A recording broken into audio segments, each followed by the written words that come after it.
Okay, so afternoon greetings, everyone. Thanks for joining us this afternoon. My name is Paul Eaton. I teach in the College of Education at Sam Houston State University in the Department of Educational Leadership. And I'm joined today. My colleague Rick Montelongo is also here, who teaches in my department as well. So he may chime in during this next hour. This is a basic overview of transitioning yourself to online teaching.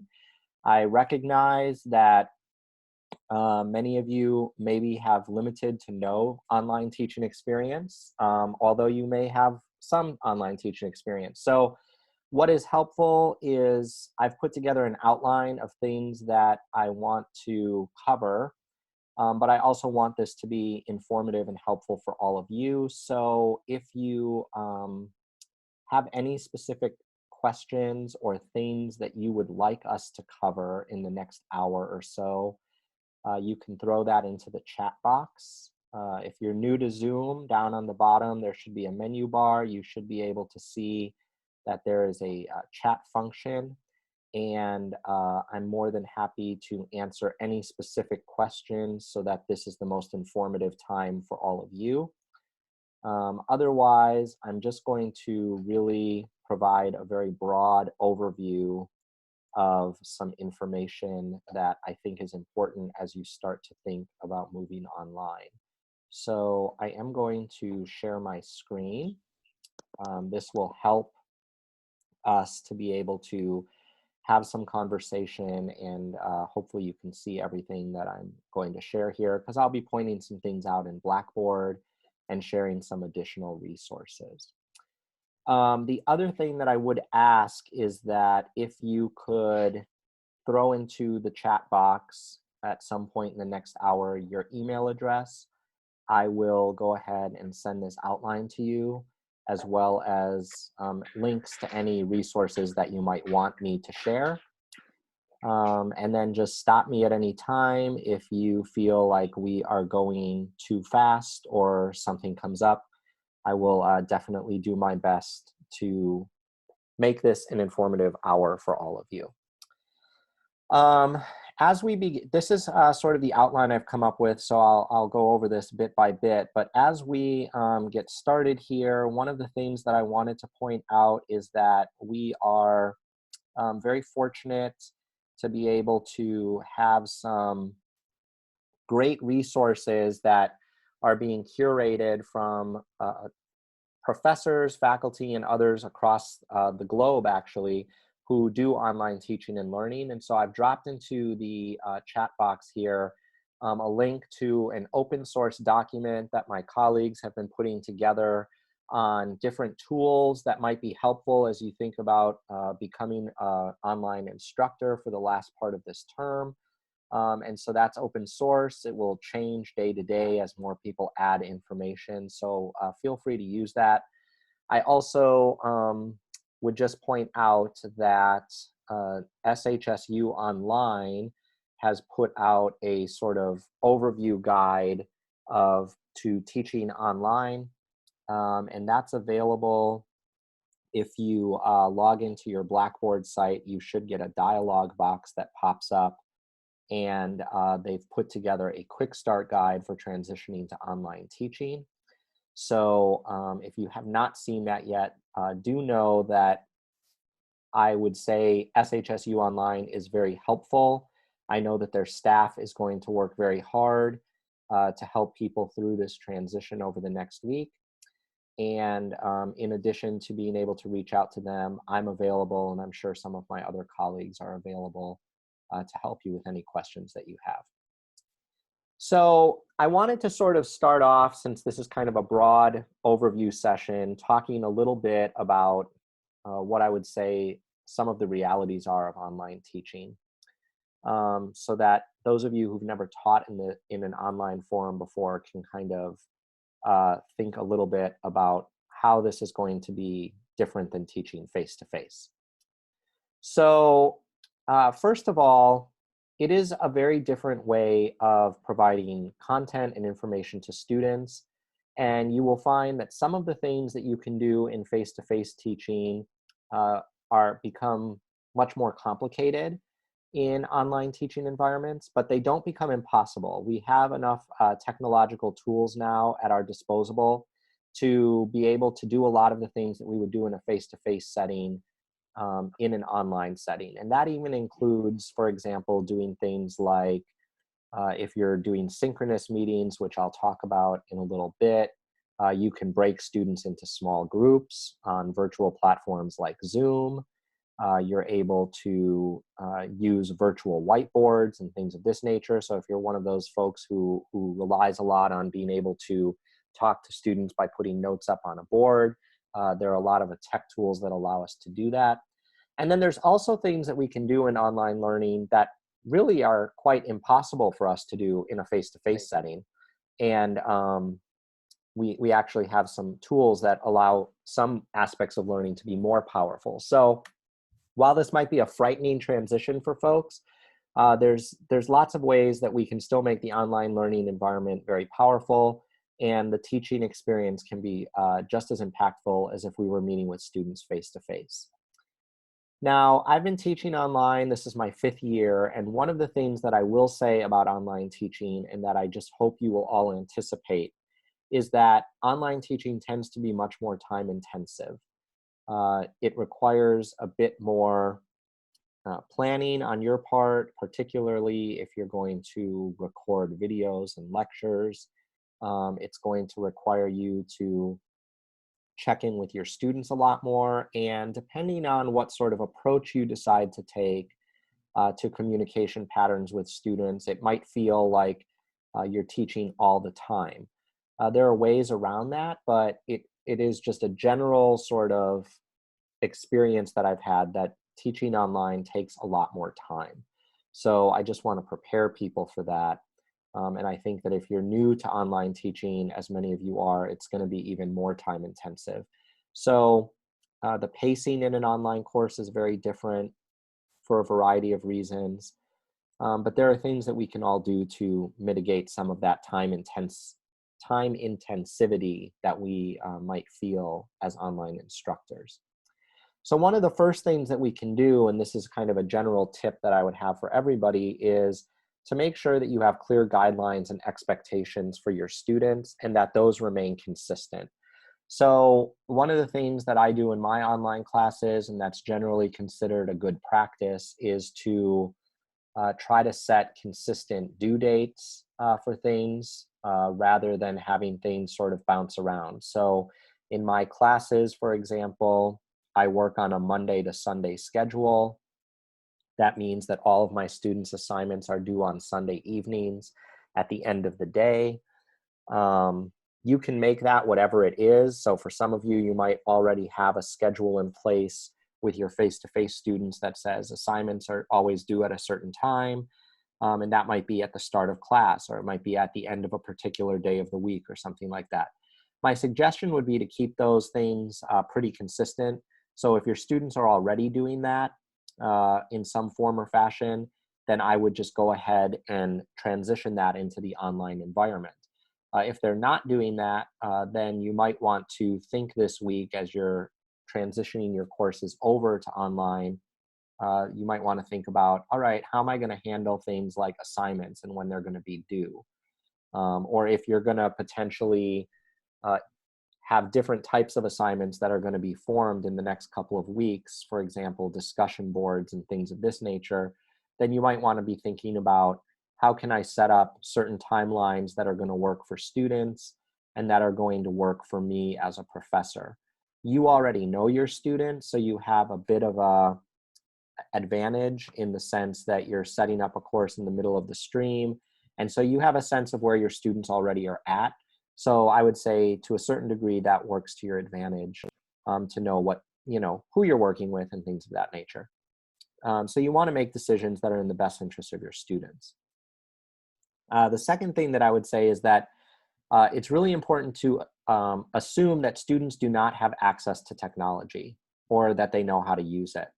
I think this is going to be a big hurdle for a lot of people who are transitioning into the online environment. We have to be thinking very carefully about the types of technologies that we're going to use, if we're going to stay within Blackboard or if we're going to try to use some other forms of technology. And I think we're going to have to be flexible with our students who maybe don't have access to those types of technologies. So for example, if we decide that we're going to do synchronous meetings because we want to maintain consistency in terms of having our students meet as a class, that's a totally appropriate thing for us to do, but we also have to recognize that some students may not have access to computers or the internet at home. And so if that's the case, we may still make the decision that we're going to have synchronous meetings, for example, but we may have to decide how are we going to work with those students that do not have access to certain types of technologies and be flexible around that. So far as I can tell, and I did reach out to our dean and our department chair today to find out about this, SHSU Online and the help desk should be available basically 24/7 is what I'm being told throughout this. And so if students are having particular types of technology issues and you don't know how to solve those technology issues, which sometimes happens, it's really helpful to point students to the SHSU Online desk. And they usually have pretty good information on your portals about the online desk hours. So I'm going to try to find here where that information is. Yeah, so reaching the support desk, open 24 hours now.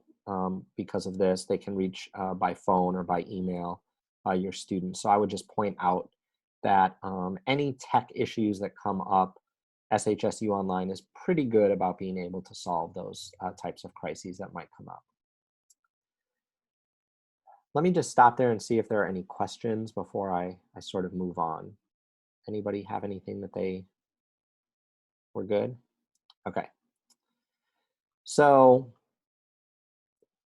I think one thing that you have to think about as a faculty member moving into an online space is about making yourself available as a faculty member. This is one of the ways that teaching online can become potentially more time intensive. But again, it's really important to just start thinking about what sort of availability you want to put into place for your students while also balancing your own needs in your life. So there are a variety of ways to make yourself available to students through online teaching. One is through virtual office hours. You can do virtual office hours in a variety of ways. You might decide to say that, you know, you're going to set up an online Zoom discussion, or you'll always be available online via Zoom on these days during these hours. You can also, through the Blackboard site, you can set up what's called a virtual office. And so I have one of these set up. You can do a variety of things here in a virtual office, including putting up a discussion board that maybe would allow students to post questions that they have about issues that are coming up in the class. And then that way, anyone could come to the discussion board at any time to be able to see what the response to those questions are. So sometimes that's helpful because if you are dealing with a large number of students in your class, rather than getting, 100 emails with the same question, you might want to just put a forum up that would have the question and then your response to the question so that students would know to go there rather than you having to field 100 emails, which can be pretty overwhelming at times. You can set up video conferences or phone calls with students or make yourself available. So for example, one of the things that you'll see that I do in my classes here, and hopefully you can see this, I'll make it a little bigger, is that I use a tool called Calendly to allow students to schedule 15 or 30-minute appointments with me. The Calendly tool is helpful because it allows you to put in what hours of the day you want to be able to make yourself available for appointments. And it links to your Outlook calendar or your Google calendar or whatever calendar system you use so that once an appointment is made, that time slot is taken off of your calendar. So I tend to do that for my students, and then I would talk to them virtually via Zoom, or I tell students that they can contact me via phone. So again, like blocking out certain amounts of time at the front end is helpful, because then you're able to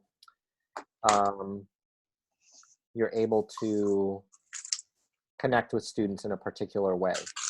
Macy has a question about Calendly. You can set up a free account, so you should be able to do that. And I know that there are other calendaring systems that also are probably making themselves open and free right now because of this particular situation. So Calendly is the one I use, but there are other calendar appointment systems that you can also search for on Google. It's a good question.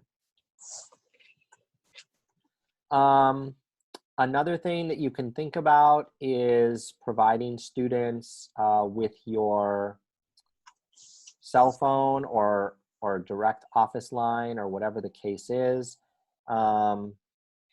This is really up to you in terms of personal preference. Everyone's going to be teaching different types of students and course number, or like numbers of students in your courses.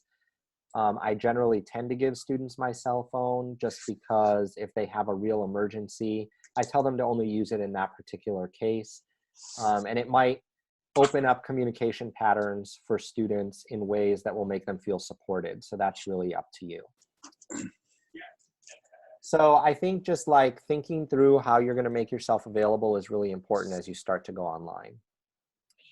And then, of course, keeping students centered. So one of the things that you'll want to start to watch for as you shift to an online environment, depending on the types of decisions you make, is to watch out for those students who might go mute or quiet. What I mean by that is I tend to try in my classes to have some sort of contact with every student every single week, right? And so that doesn't mean that I'm personally reaching out to them, but it means that I either try to build in some sort of activity every week that's going to help me to see that the student is maintaining engagement in the course, or I might have some sort of activity or assignment every week, or I might have a synchronous meeting every week. It varies from course to course what I decide to do. But I do want to make sure that I'm able to maintain some level of consistent pattern with keeping students engaged in the course, and then making sure that I'm watching out for those students who go mute or quiet, meaning that they're not turning assignments in, or they're not very active in the discussion forum space, or whatever the case is. And the reason that you want to do that is because unlike in a face-to-face class where you can see like, oh, Rick didn't come to class this week, let me reach out to him and see if he's okay. In an online setting, that becomes a lot more challenging if you're not sort of building things in along the way to make sure that students are maintaining their engagement level. So everyone's going to have kind of different approaches to that. And I'll share some of the ideas that I have when I show you my Blackboard sites to be able to watch for these students who go mute or quiet. And then really, if you just check in on them to make sure that they're okay, sending them an email or whatever the case is really going to help them to feel like you care about them as a student, and also that you're able to provide them with any support, particularly if they don't have access to technological tools that you're requiring them to use in the class. So I want to talk a little bit about communication for online learning. I think that consistent communication is probably one of the most important things that we can do in an online course. And we can do this as faculty in a couple of different ways. One of the things that I do in my classes is I start off every week on Monday with a weekly video check-in or an overview or a lecture of some sort. And that's in all of my classes. So oftentimes I might just make a 5 or 10 minute video that says something to the effect of like, hey, here's where we're at in the course, checking in with everybody. This is what we're kind of talking about this week, or what we're going to sort of focus in on. Here are the resources that are available to help you get through the content this week. And I record that every week. It's not to also kind of try to build in things that are happening. So like as you start to unfold, you might be like, all right, last week we did this sort of thing in the class. I saw that some of you were struggling with this particular concept, so I'm going to cover that again, or whatever the case is. So I think that these weekly check-ins and videos are really important. Now, a lot of times people might be afraid of recording videos, and I totally understand that. I think that having the students see your face is very helpful. A lot of the online teaching literature would say that. But for those who are maybe not comfortable with doing that sort of thing, another way that you can consistently communicate is by doing things like sending semi-regular emails to students with updates about what's going on in the class, or posting announcements to remind them about certain things. So I might sometimes, for example, even though I do a weekly video check-in on Monday, I might sometimes around Wednesday or Thursday post an announcement that says, just a reminder that we're having a discussion board this week, and I'm looking forward to engaging with you in the discussion board, or a reminder about assignments that are coming up, or I might send out a resource or something. It's just so that the students can see that I'm engaged in the class as a faculty member, and also to be able to provide them access to information. So Macy, this is a great question about tools that you use for weekly videos. And I guess that since you asked that question, I'm going to sort of move into that space. I don't like Kaltura personally because I think it's very clunky. So I just don't really like that tool. For those of you who are new to the Blackboard site or like recording videos online, one option that you have is to use the online tools that they have here. If you go to the My Media tab here on Blackboard, you should be able to access the Kaltura tool. So here you can see you could add a new video, and one of the things that you could use is Kaltura Capture. So this would allow you to record either yourself just talking to the computer, or you could also record a lecture through Kaltura Capture. Now, I've personally had problems with Kaltura Capture, so that's why I don't use it. The tool that I do use is called Screencast-O-Matic. Again, it's free to sign up for this tool. I believe it's free. Rick, is that correct? Do you remember?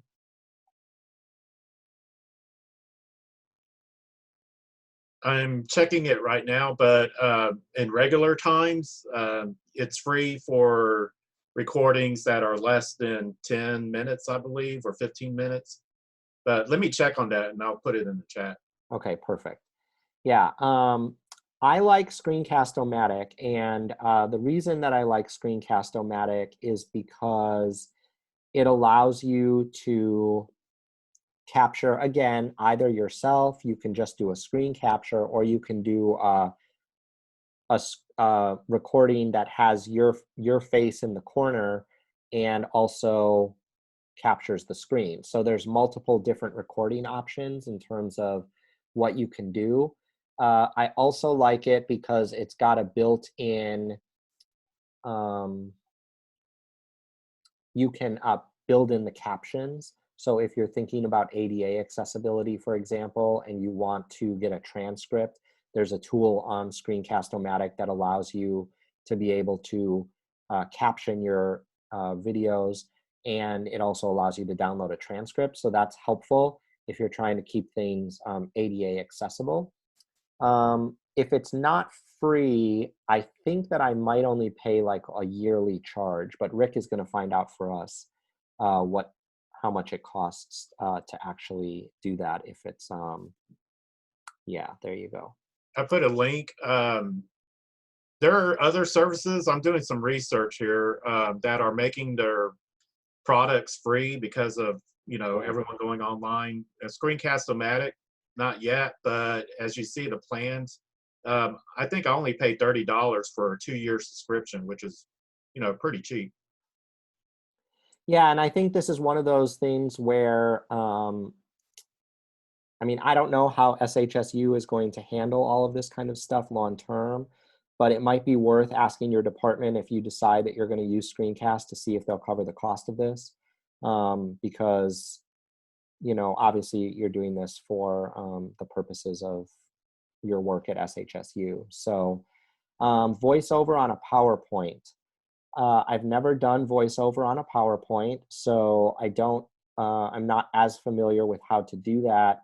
What I do know you can do, because sometimes my students will do this for their presentations, is you can record sound files and embed the sound into the PowerPoint slide itself.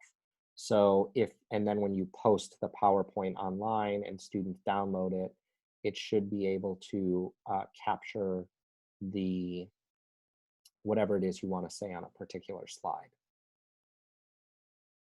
Sorry, I don't know more about that, Leslie, since that's not generally the way that I do it. I'm going to see if this actually works here so that you can sort of see what I mean by these different ways that you can record on Screencast-O-Matic. This will be kind of an interesting little experiment here.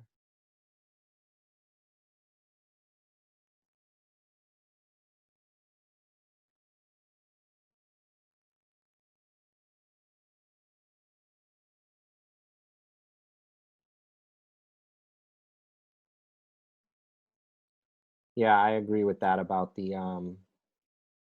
overview here, Macy, that sometimes PowerPoints can get very large.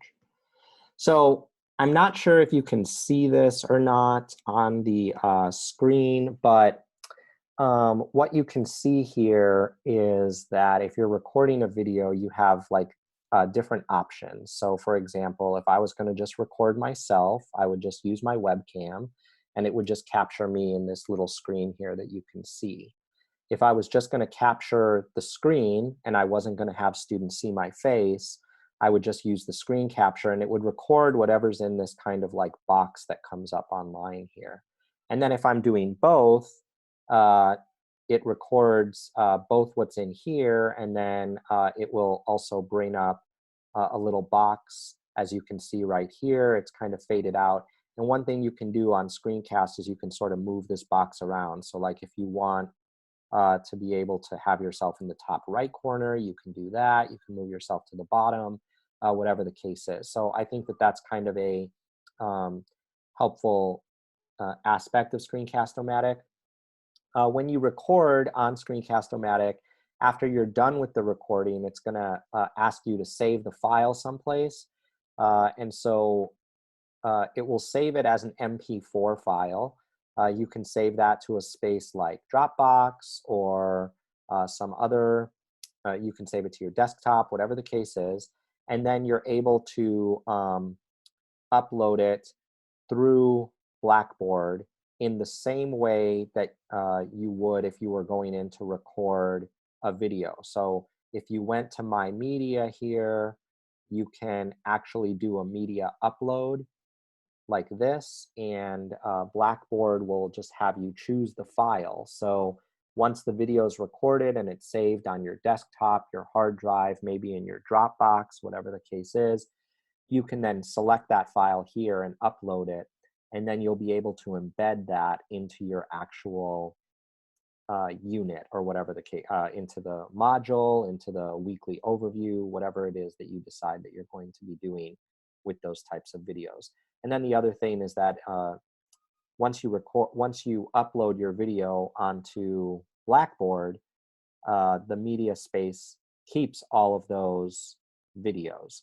So you can see here that I've got like, all different types of videos that I've uploaded, and that way they're always there and available for you. So if you decide that you're going to do a lecture, for example, you can save that and then you can just embed it from term to term. So that's like a helpful part of like the online. No, you will never run out of space on Blackboard. You can upload as much as you want. They have magical servers. I don't know how that works, but that's a good question. So Um, I've sort of talked about consistent communications. We took a little detour there to talk about videos. We can return to that in a minute. I think that another thing about the online learning experience that's really important that I want everyone to pay attention to is that even though we're doing distance learning, we want to humanize the online experience. And so to the extent possible, you should be thinking about how can you make students feel seen or heard, right? This can happen again in a variety of ways. You might decide that you're going to do weekly shout outs in your video, right? Like sometimes I might say something like, if we had a discussion forum the week before, in the next week's video, I might sort of point out some students that did a really excellent job. I might provide video feedback to students on assignments. I usually do that once or twice per term. It's a little more time intensive to do that, but again, it makes the student feel like you're connecting with them one-on-one. Now, for some of you, that's going to be impossible because you might be teaching large classes, right? You might be teaching classes that have hundreds of students in them. So I wouldn't expect that you would be able to do that. But you might be able to do a video that would sort of provide an overview for students in your class of these were general issues that came up in the assignment last week, right?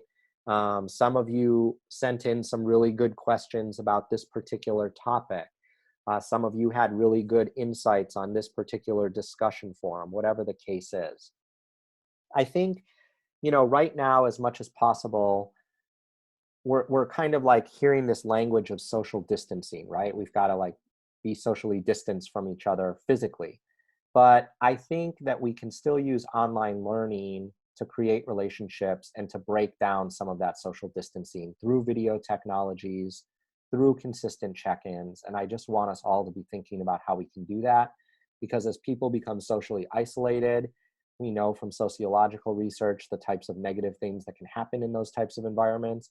So although online is an incomplete and imperfect way of being able to minimize social distancing, uh, we should still do the best that we can to have people see our face, hear our voice, see that we're not panicking or breaking down, so that that reduces some of the social distancing that's going on in the environment. So I guess this is a good place for us to sort of look now at some different ways that you might lay your course out or think about laying your course out for the rest of the term if you've never built anything online. So I'm going to do that here, and I'm going to show you some different ways that I've done this in my courses. Um, I'll start with my fully online course so that you can kind of see here some different things that are important to think about in terms of setting up your course online. What I've done in my course for my fully online course is I've set up a series of modules. So I have modules broken down by week, and I've created these modules here by building content folders in the Blackboard site. So each content folder for each week of the term is one different module. And if you click into a particular module, for example, what I've done is I've put together a sort of overview of what the objectives are for that particular week in the course so that students can see that. As you can see here, I've put together an overview video that would explain what we're doing in this particular week of the module. And then I've posted information about all of the different readings, the information that can help them to work through the particular readings or information that we're doing that particular week. I build a lot of multimedia sources into my courses, and then I've built in what the different assignments are at the bottom. So this is one way that you can think about building your course, is by putting it together through modules, and just having everything laid out so that it's very easy for students to be able to see what it is that they're doing week to week, and they can just click on it and get all of the content information.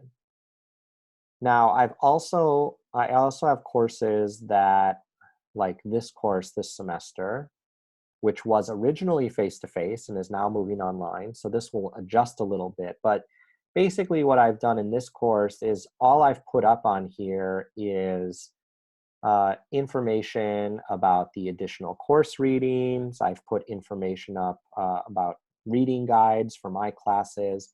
And then I've created a section here that's assignment uploads. So if your students if you're not going to change your syllabus too wildly, and you're not going to require students to do too much more than what they were already required to do, but you just need a different way for them to turn that assignment in. Some of you may already be using Blackboard to have students do assignment uploads. Some of you may not, but you can definitely just create a link here that's assignment uploads, and you can build each of the assignments this way, and that way students are able to see everything that they have to do for that particular course.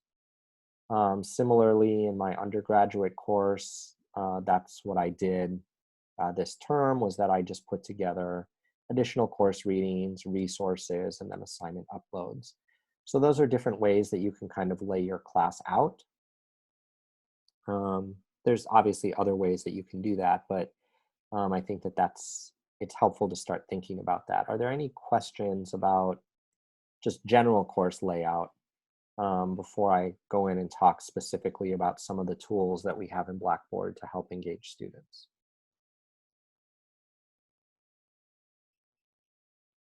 All right, let's see here. Yeah, that's a good question. Okay, content folders and modules. Thanks for that question.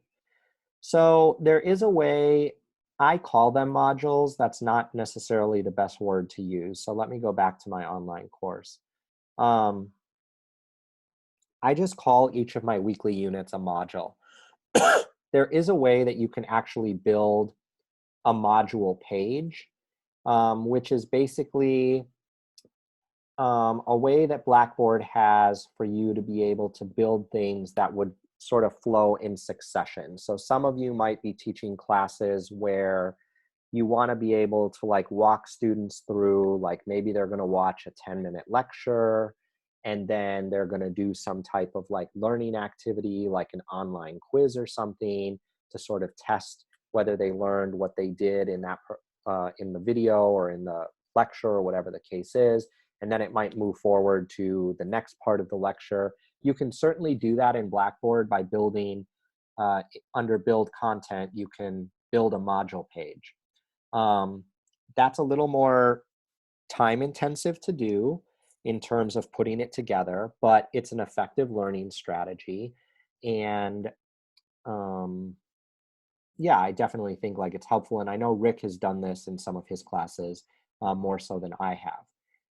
But when I say modules, what I basically mean is that I just build actually content folders. And then what I do is I just post all the information that the students need for that particular week by building items within that content folder, or building the assignments within that content folder. So that way it doesn't like flow linearly in the sense of students have to follow a prescribed path through it. It just provides all the information there, and students are then able to see everything that they need to see. And I usually put the assignments at the bottom for the student upload. Does that answer the question?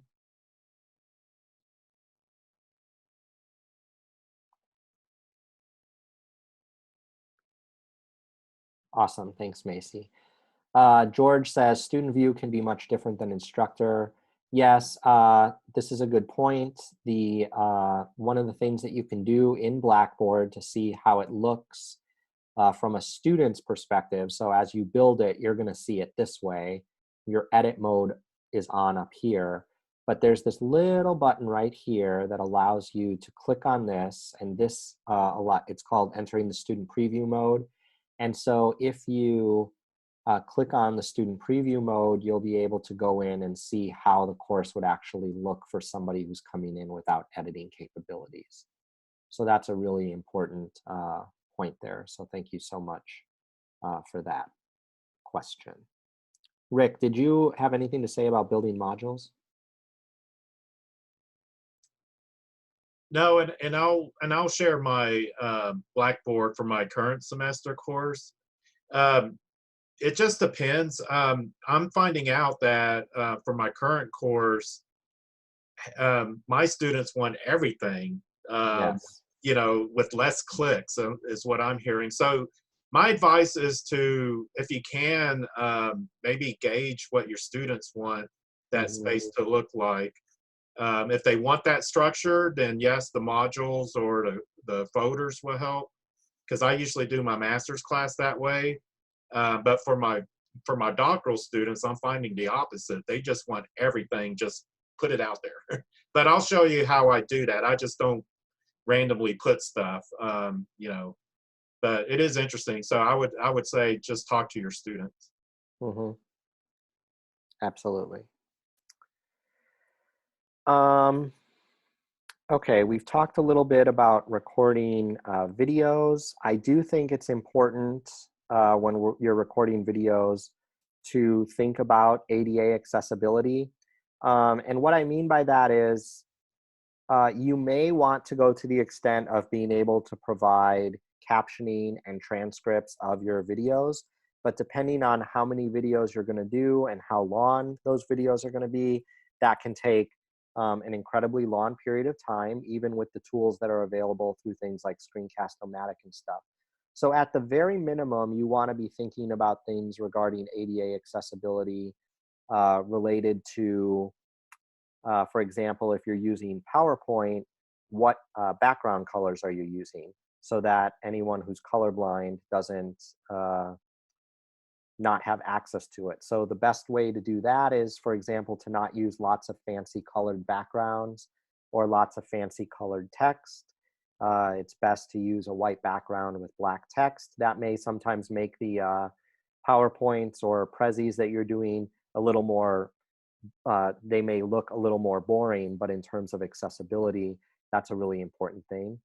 And then, a lot of people who are coming to online learning for the first time, particularly if you're nervous about recording videos of yourself, I totally get that.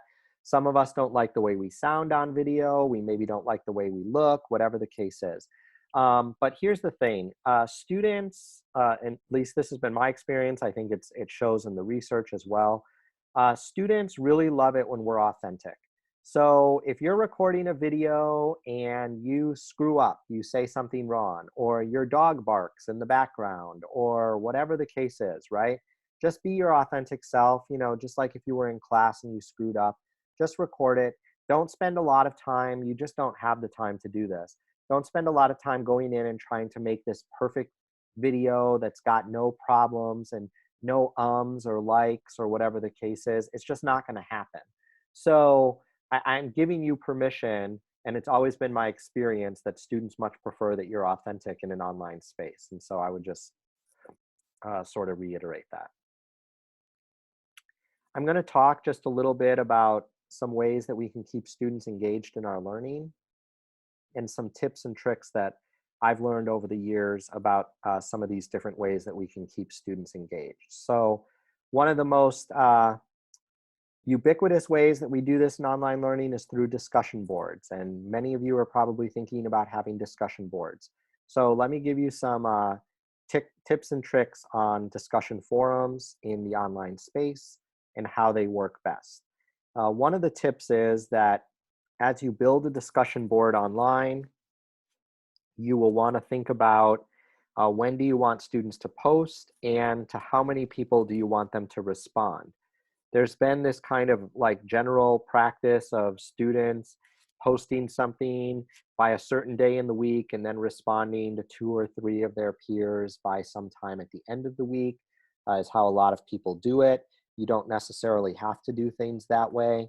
I think that it's a good practice to try to at least have students post something in a discussion forum by a certain day of the week so that they're not coming in and posting something on Sunday night at 11 o'clock and then not really engaging in the conversation. One way you can do this is by building your discussion boards so that students cannot see their responses of other students in the class until they post their own response. And I can show people how to do that if they're interested. And you want to think about how involved you're going to be to model good discussion board engagement. So this is one of those things where it can become more time intensive, right? So if you're going to use a lot of discussion boards, you have to think about how much are you going to be in that space to sort of help move the conversation along. And you also want to think about formatting of discussion boards. So discussion boards don't just have to be text-based. A lot of people think that. You can also have students decide that they're going to put something up related with a video or something like that. I've had students record videos and things of that nature. So I am trying to find a discussion board that we've had in one of my classes. This is a discussion forum. It was a discussion forum on implicit bias. I teach a diversity class. So one of the things you can do is you can have students subscribe or unsubscribe to the forum. This link is available. That's very helpful for them, particularly if you have them subscribe. Whenever somebody responds to their post, they'll get an email message about that. But what I mean about showing up in the discussion board spaces is I'm going to kind of open this up and show you that, like, in this particular week, what I try to do is, like, a student will post something like this comment here. I might give it a rating up here in the corner so that they can get some initial feedback about how I think they're doing on this particular forum. And then I try to model good discussion board behavior, which is responding to them in this particular way and highlighting some questions that I would have back to them, just like if we were in a face-to-face class, right? So I think that that's really important. I sometimes build links in to other material, all this kind of stuff, right? So this is kind of a really important way to keep students engaged in the course and to kind of model things. I think Stacy, I'm gonna just see here if this is correct. Yeah, so you can see here on this discussion forum, like, one of my students actually recorded a video response to my response to her initial post, and then I responded back to her with a video. So again, that is all very time intensive, like, and it's going to vary depending on the type of class you have. But I think it's it's helpful to model good behavior for students in discussion boards, because a lot of times what happens in these discussion forums is, like, students will post these really broad responses to their peers. They'll say things like, I really like the way that you noticed that, or the way that you said 2 + 2 = 4. Great job. And it's like, well, no, that's not really what the discussion board is about. You're trying to get people to be engaged. So discussion forums are one way we can keep people engaged in the class. Obviously, if you want to stay in Blackboard, this is a good way to do it. I want to point out that I use a tool external to Blackboard for some of my discussion forums as well, and this is a tool called Slack. I do give students expectations about discussion board etiquette, Macy, just to answer your question.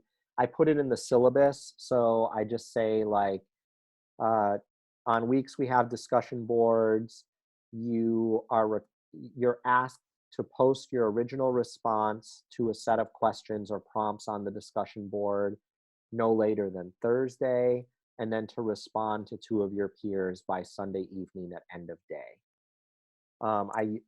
I guess this is also, like, an important point to make about structuring discussion forums, is that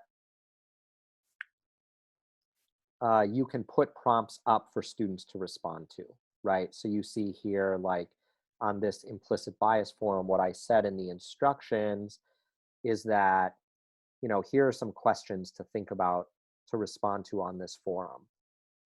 So I think providing students with some level of guidance is a really important thing to do in that regard. Now, like I was saying, I also, in addition to discussion boards, I also grade those discussion boards. So, like, there's point value associated with it. You can set it up that way. You don't have to set discussion boards up to be point bearing, but I do set them up that way. I usually have them be worth between 10 and 20 points. And again, that's just because, we know that if there's points tied to something, students are more likely to be engaged. I do the same thing with, I use a tool called Slack to also engage students in discussions. So I find the Blackboard discussion forum to be helpful for some students and clunky for others. And a couple years ago, I went to an online teaching conference and they told us about Slack, so I started using it. And it functions much just like a regular discussion board, but it feels more like a Twitter stream, or more like a ongoing conversation that you would have throughout the week that doesn't require you to log into Blackboard. So Slack has a web-based application. It also has a phone-based application for most phones. And you can set up these little discussion forums. It is a free tool to use. There's no cost associated with it. So you can set up a course. You would invite your students to your Slack channel. So it has a specific URL once you set it up. And you can, just like you would in Blackboard, you can post questions and then students can respond to those questions on a thread, basically. So the same way that it works in a discussion board online. So this is just another tool. There are other online chat and online discussion forum tools. If you decide that the Blackboard discussion site is just a little too clunky, you can definitely find some others. And I know that there's a list of them on that bit.ly link that I posted at the beginning of our conversation. So Slack is another tool that you can use that I think keeps students engaged. Again, it's very time intensive. So if you decide to do this, students might respond at any point throughout the week, and you have to sort of decide as a faculty member, am I going to respond right away, or am I going to block an hour out to sort of try to respond to people to show that I'm in the space and engaging in the conversation. Really important thing. You also can use something called a wiki. Wikis allow students to sort of like create content and then edit content. I don't use wikis very much, but there is a tool online that allows you to build wikis. So I would just point that out if it's something you're interested in. The SHSU Online folks can definitely help you with that. And then I do want to just, I wanted to just point out some dialogue about whether you should do synchronous or asynchronous learning. So obviously we don't know probably which tools our students have access to right now, or you may not have a sense of that.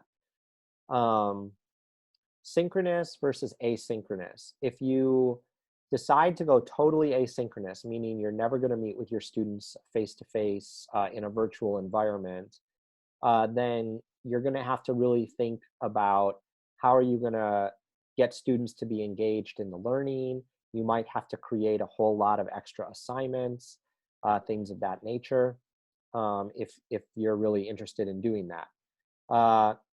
If you decide to go synchronous, you can do this in a variety of ways. The tools are really good. We're all on Zoom here today, so you can see that Zoom works really well for synchronous meetings.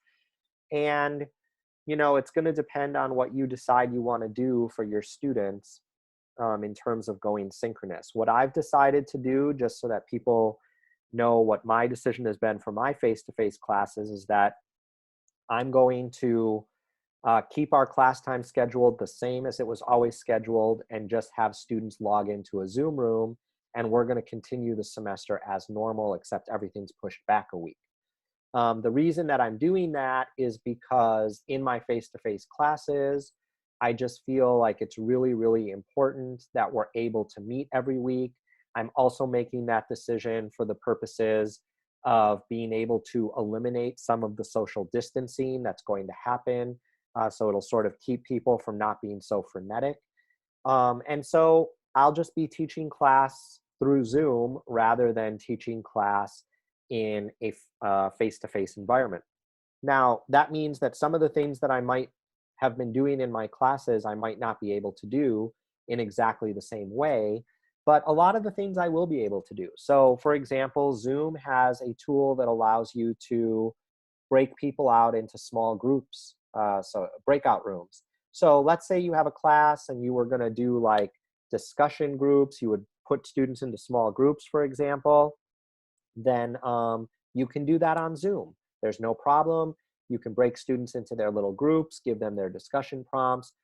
You can put a timer on that and bring everybody back after a certain amount of time.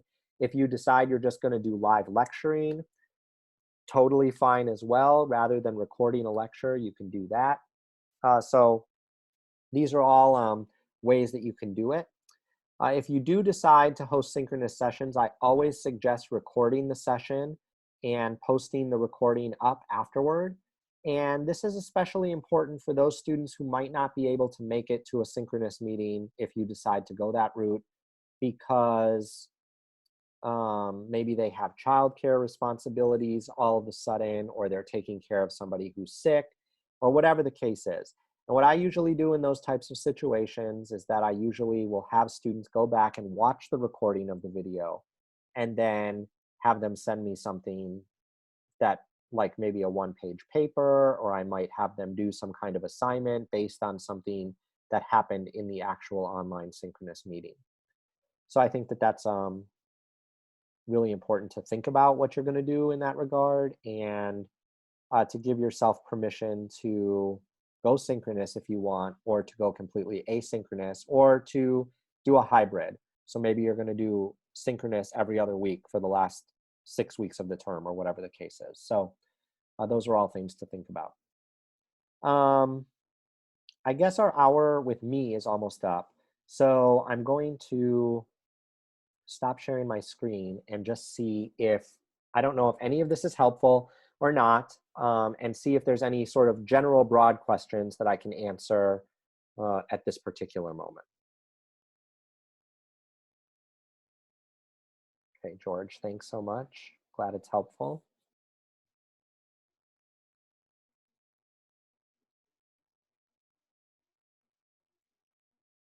I feel like there's a question over there.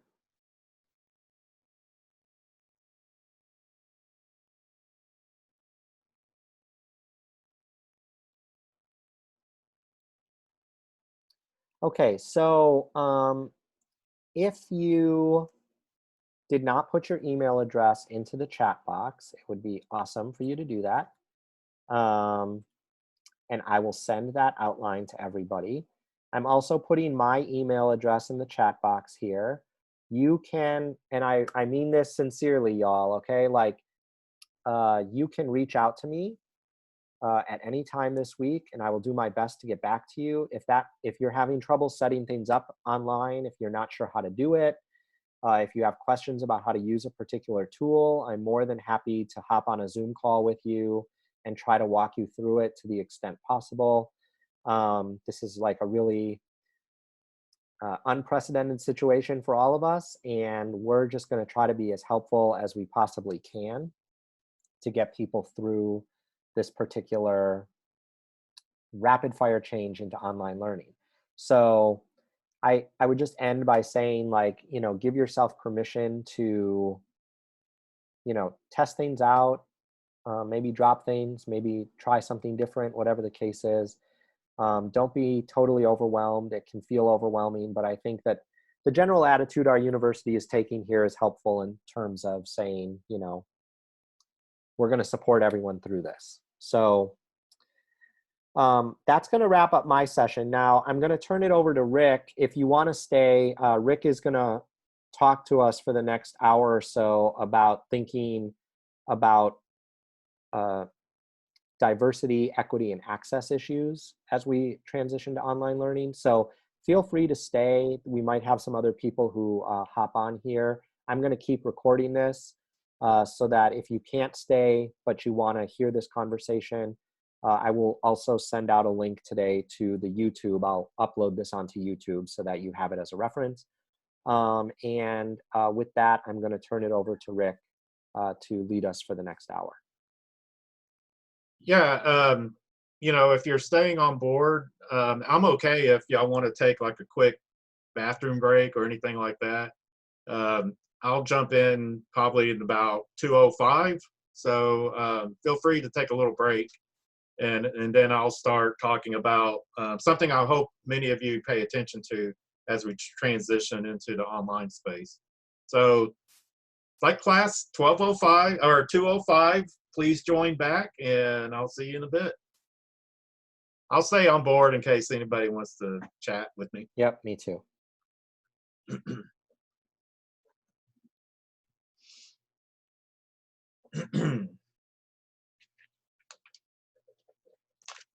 How things up in Conroe?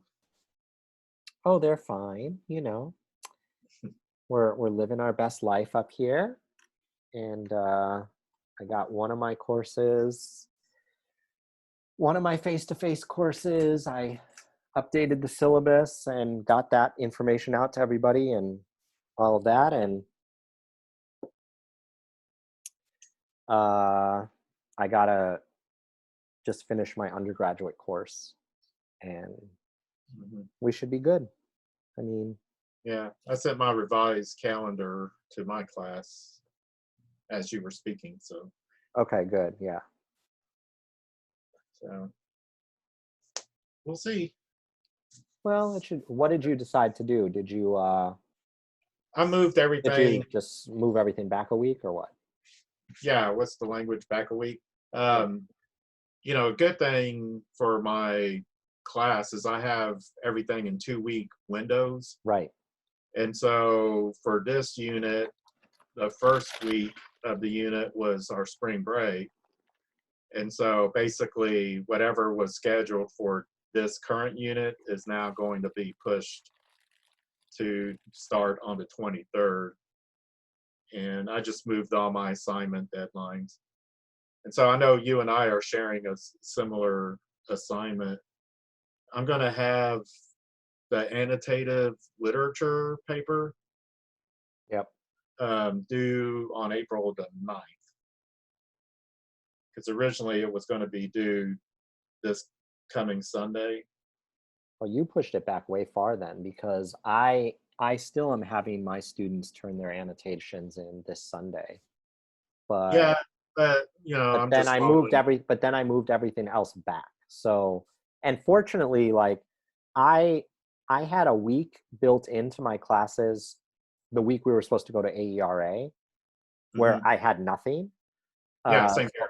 And so in some way that worked to my advantage, because now AERA is canceled, obviously, and so we won't be there. And so I don't have to cut any content, and so it doesn't make it as difficult for me to reformulate. Yeah, I didn't have to cut any content, but I'm just giving them, that more time. expedition. Yeah. Yeah. Because I really don't know how they're doing. I have students up even in, how do you say it, Saskatchewan, Canada. Yeah. And I've been communicating them, but I'm trying not to overwhelm them with too many emails. And so I'm assuming by the 23rd, I'll gauge how they're doing on their campuses. Yeah. Because a good majority of them are in Arizona. I have one in Canada and a few around here in the Houston area. So I'm sure everyone's being impacted. So yeah. Macy, I see your question here about Zoom. If you use Zoom through SHSU Online, and I think you can do that now through the Blackboard site, there should not be a time limit on how long you can record. And I think there also should not be a room cap limit. If you do run it, so like what I mean by that is, I don't know how many students you have in your classes, but like my Zoom room can hold up to like 300 people at one time or something. So there shouldn't be any of that sort of problem. If you do find that you are running into that issue, let us know, because I think you can get a Zoom account for pretty cheap, but you shouldn't have to do that anymore because the university has it now built into the Blackboard site.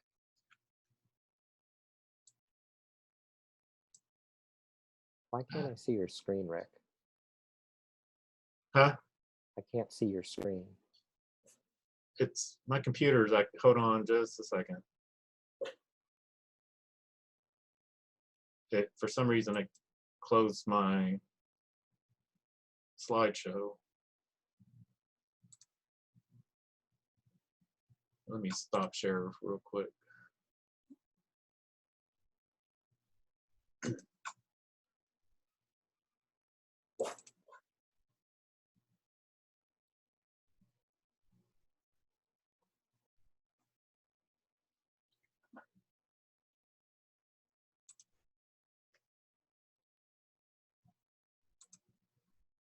Okay, I'll be joining you in just a second. My file is loading up here.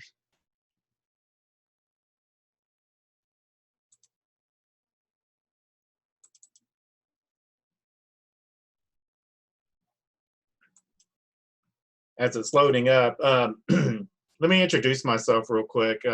For many of you, I think this is our first time meeting. My name is Dr. Ricardo Montelongo, and just call me Rick. And I am an assistant professor in the College of Education, and I'm a colleague of my of the previous presenter, Dr. Eaton. We both teach in educational leadership. And the specific programs that I teach in are in higher education administration, which is a fully online master's degree program. I teach in our face-to-face higher ed leadership program, which is the doctoral level, and that is face-to-face. And then for the past year, I've also been teaching in our developmental education administration program, which is a fully online doctoral program. So if you were unaware, there are some doctoral level programs offered through SAM that are fully online. And so I've been teaching in that as well. And so a lot of my experience comes in online teaching and learning environments. And, you know, with my colleague, again, Dr. Eaton, we have done some research and definitely have done some studying of, you know, effective online teaching practices and pedagogy. And that's something we've always had an interest in, and we continue to. So I'm glad to help all of you out in this very interesting time in higher ed history. That's another class that I teach. And so this is definitely something I'm paying a very close attention to as we continue to figure out like how higher ed is dealing with it currently, but also what is the outcome of all of this once all is said and done. I say that because as we tend to do in any area that we teach in, there should always be a mindful reflection of the students who are occupying the seats in our classrooms. And so when we look at our classrooms, obviously there's different types of learners, there are different types of styles, and there are obviously different communities that are reflected in our classrooms. And so now that we're transferring that into online spaces, this is really fascinating to, for me personally, to look at, because like I said, I do some research in online learning and teaching, and I just had a conversation before all of this occurred at a national conference in my field, in that there is nothing, I'm not lying when I say this, there is zero research on the experiences of, say, students of color in online environments, diverse populations. And so this is going to be something much like a lab that all of us can have a chance to look at and to hopefully find effective ways to better the experience of our diverse learners in our classrooms. And so we've done a lot of research in the physical classrooms. Now we have to pay attention to what the experiences are like in the online spaces. Now, I realize that we're only having a half a semester, but this presentation I'm giving you is going to be more, you know, some points to reflect on, some things to pay attention to. And I will share some of the strategies that I do, knowing that I have diverse learners and diverse communities in my online classes. So let me get my slideshow up. I have to follow a slideshow so I don't go wandering off in my thoughts. So let me do that, and let me go and share my screen here. So just give me a couple minutes to get situated here.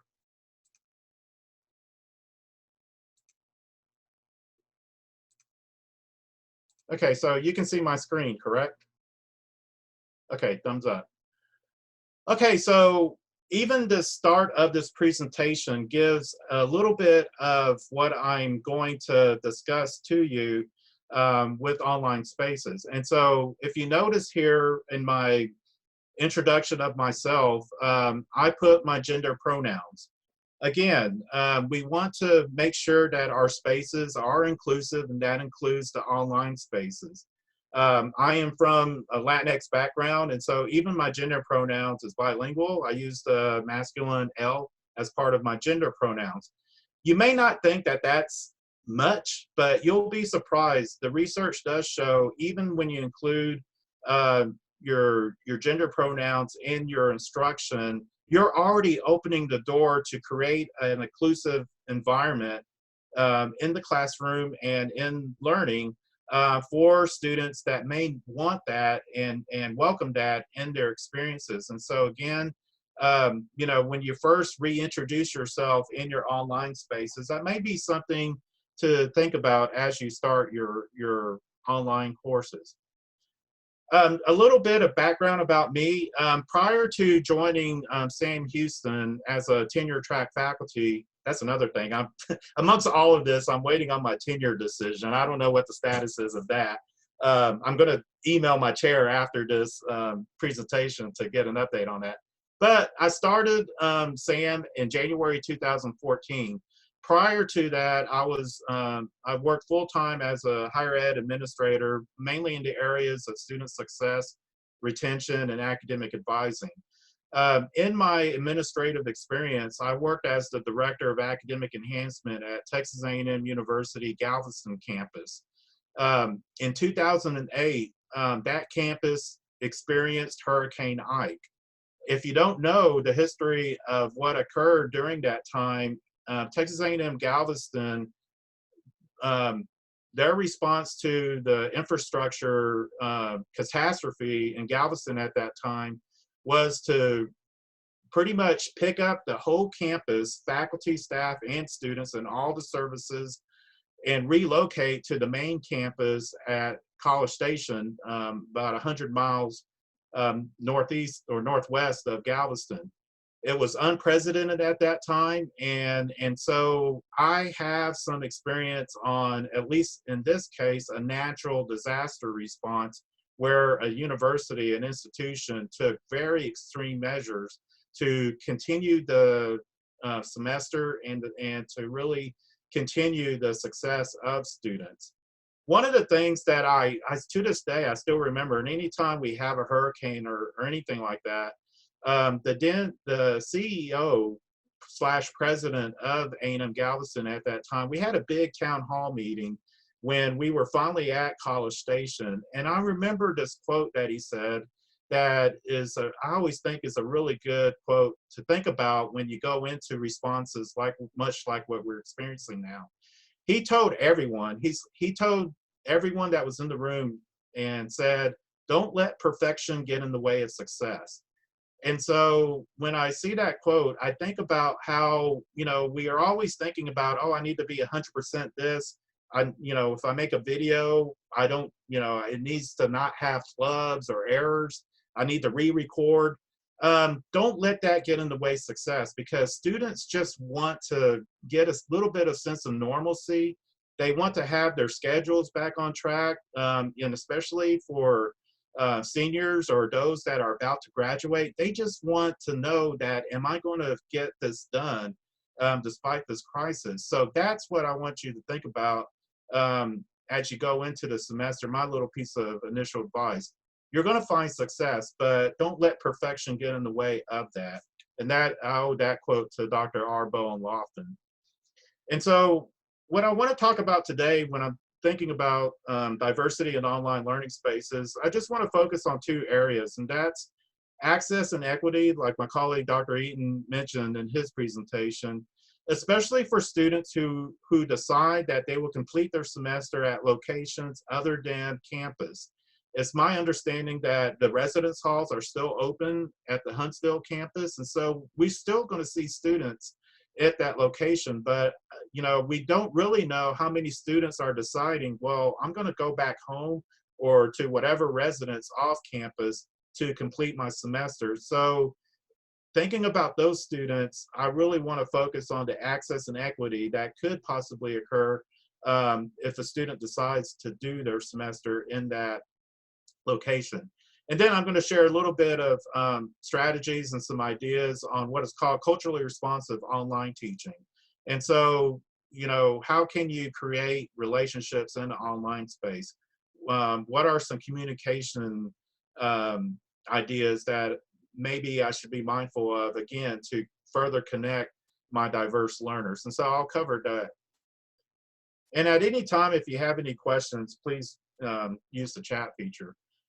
One of my first strategies that I want to share with you is, it's not really related, well, in a way, maybe it is related to diverse populations, but it's more of an access.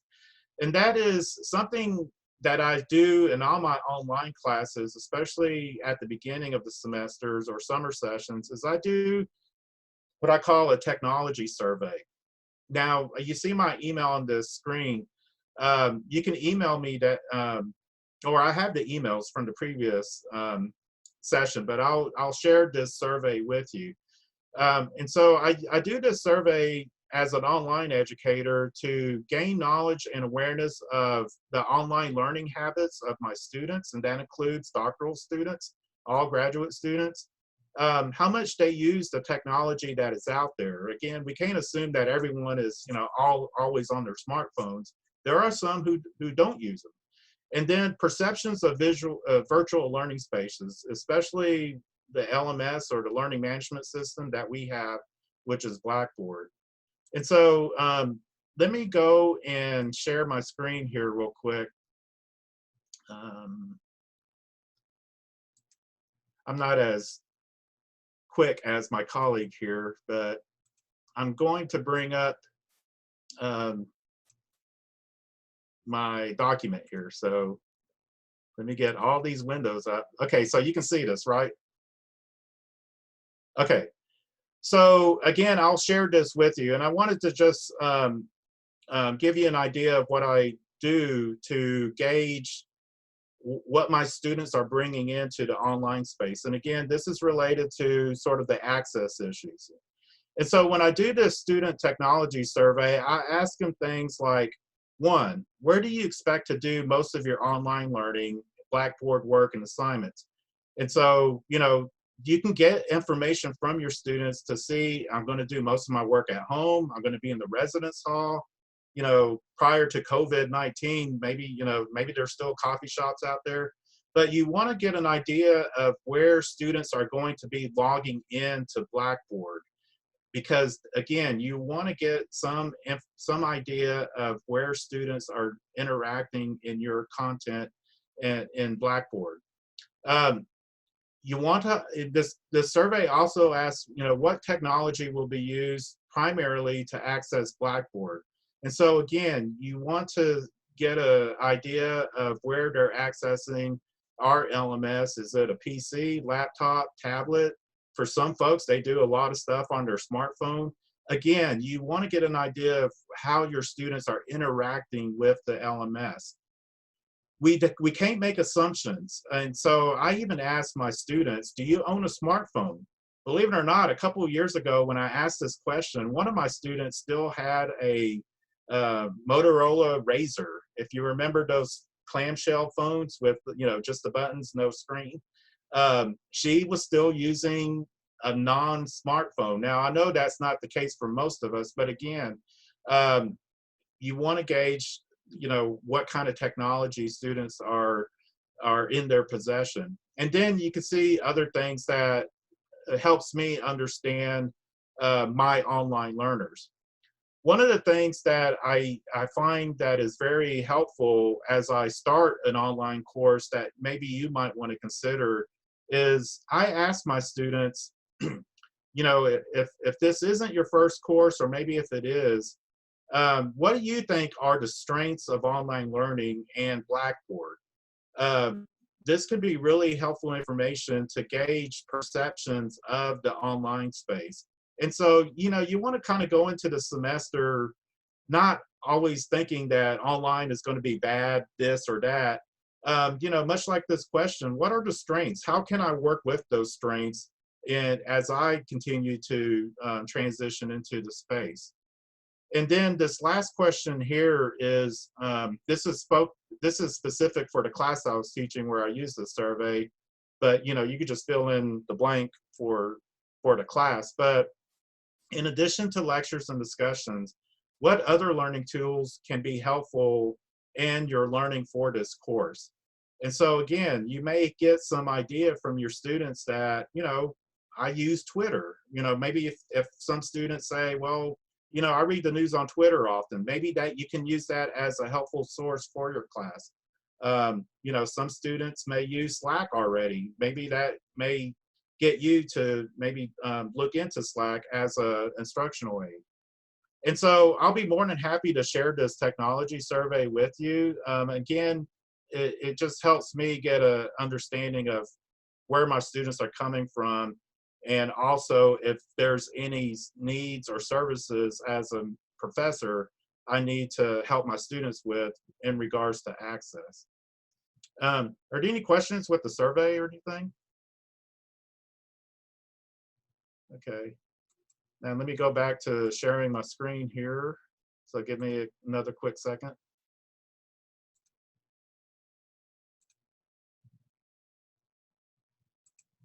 Okay, so going into the information I want to share with you.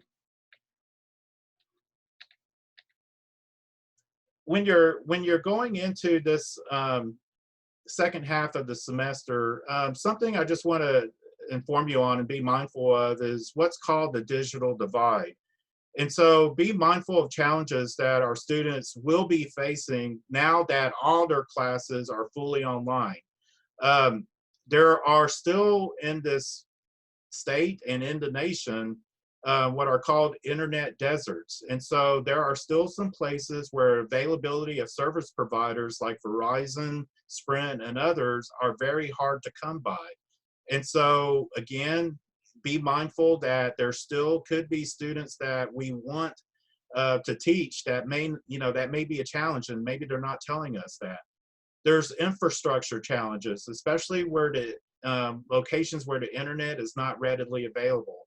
And so Sam Houston does serve a lot of students from small towns, East Texas, Central Texas, and so on. And so know that in these rural locations, unlike us that, I'm just making assumptions, maybe living in Huntsville, Conroe, the Metro Houston area, that may not be something that we even think about on a daily basis.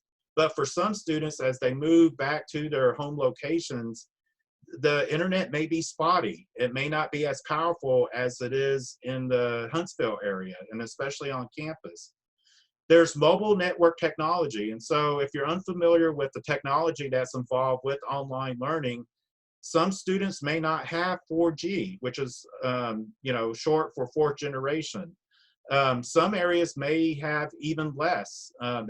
Some students still may be working with 3G. And again, that 4G and other numbers attached to that provides information on the speed of wireless internet access. And so again, we are teaching in a fully online environment. Some students may have Wi-Fi, but it may not be as fast compared to other areas, which could be frustrating for some students. It could also be problematic. For example, in our previous session, someone asked about uploading a PowerPoint with narration on it. Well, guess what? If you upload that to Blackboard, it's going to take not only minutes, it could take hours because of the speed of the internet access. And so that's something to be mindful of with students that we are now teaching online. Some cities and townships may still be challenged with financial resources to obtain all this latest technology.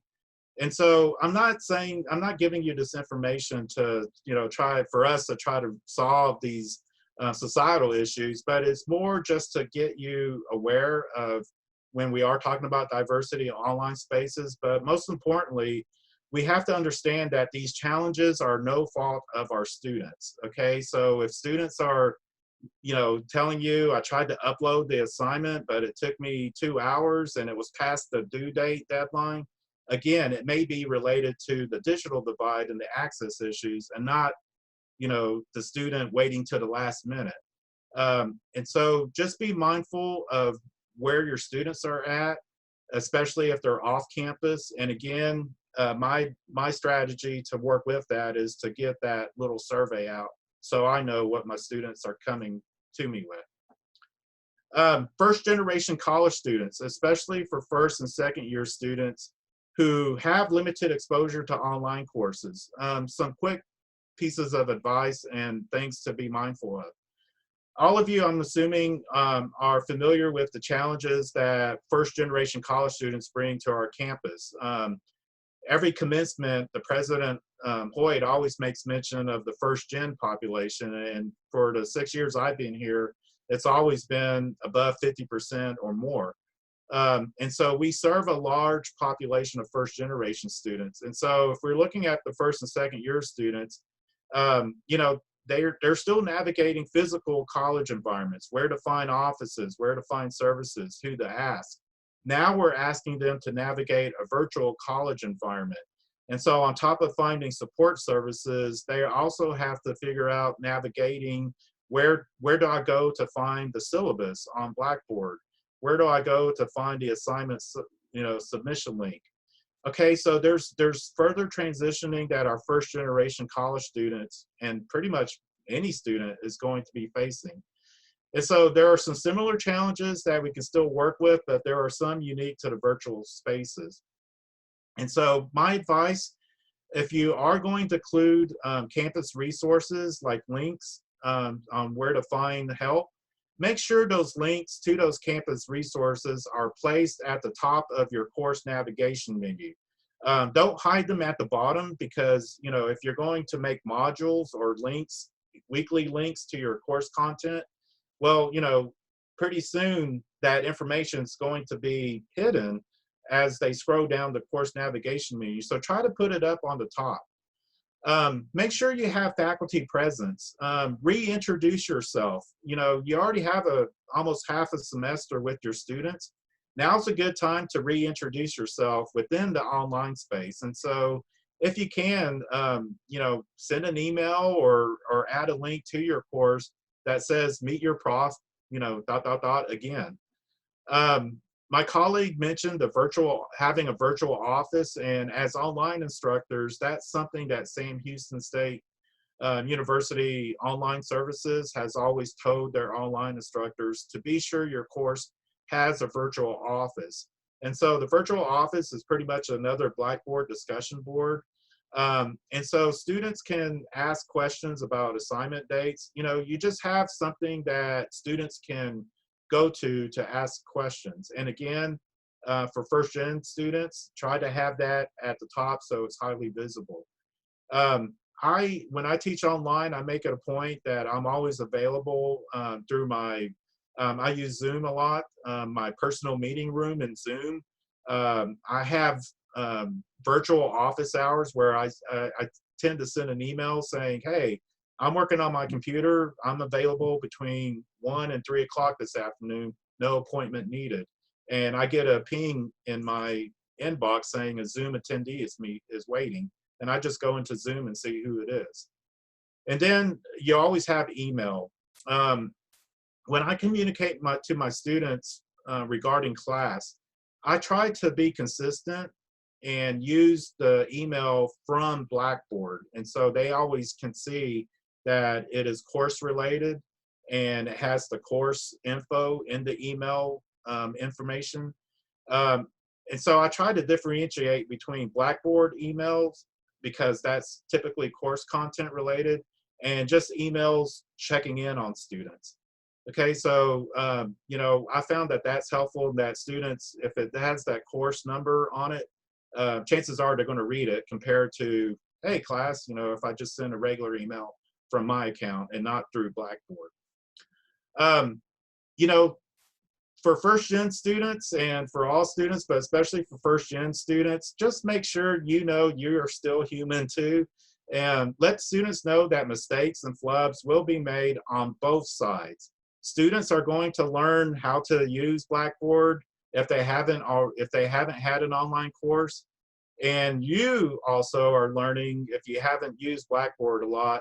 And so I think as an instructor, as a faculty member, you know, just reassuring them that, you know, we're not super people.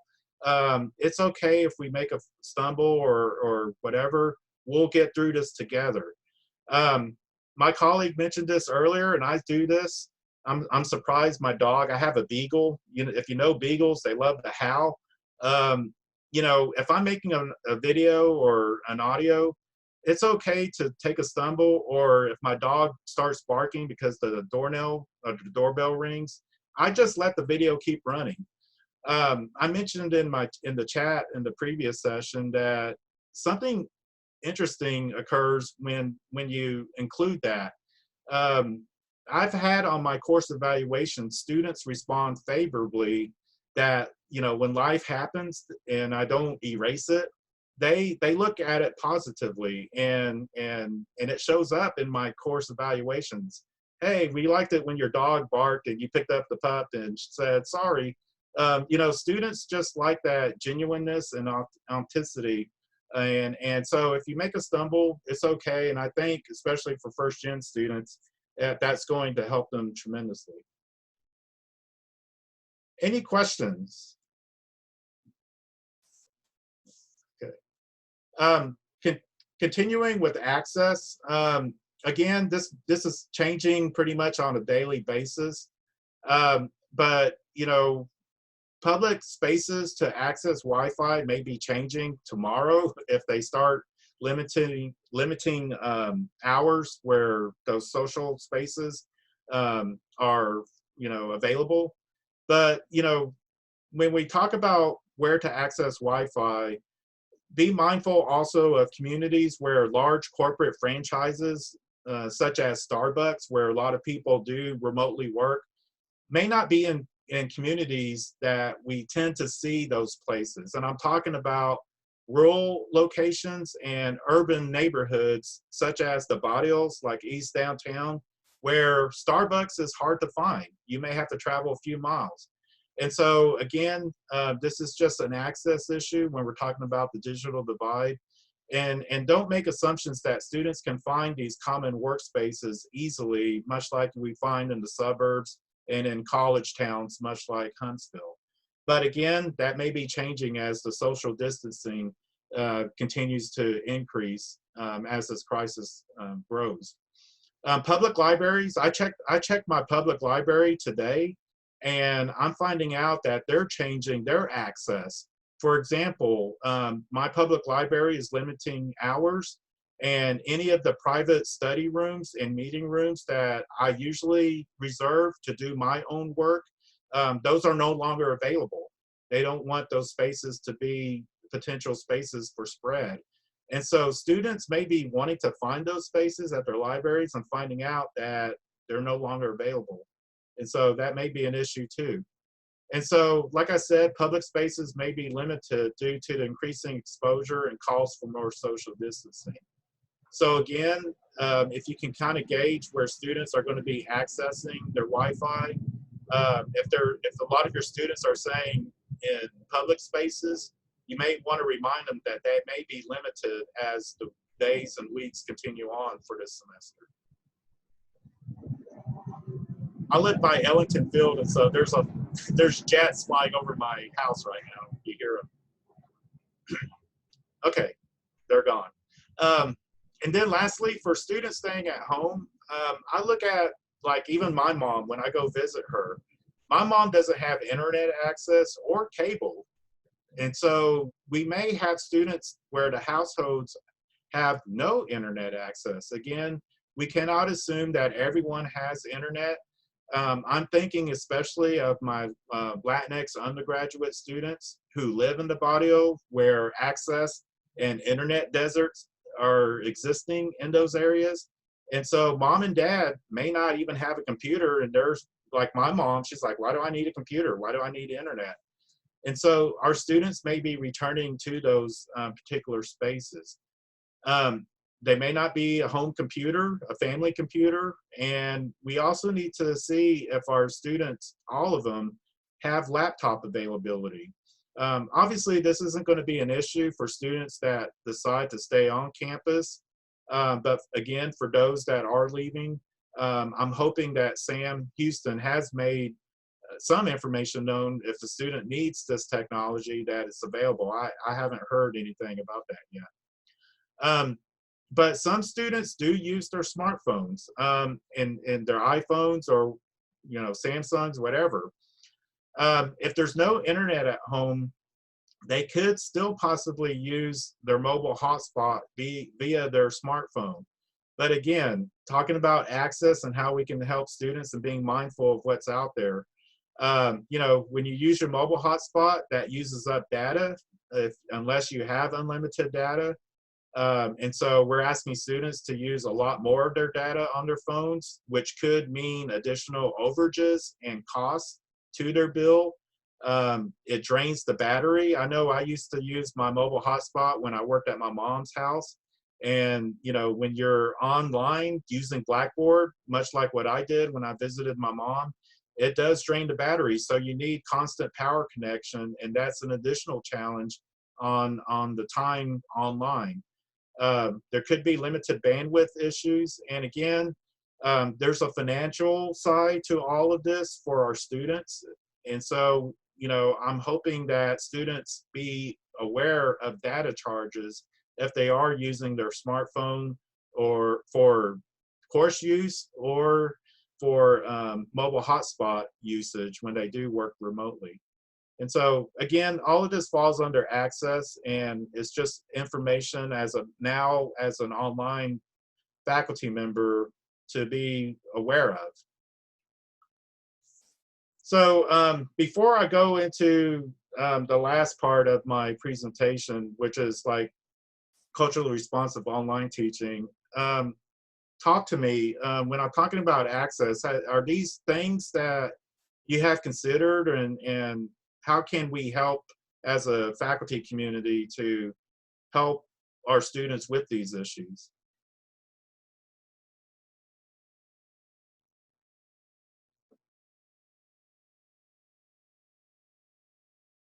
Yep. George, I see someone talking, but you have to unmute.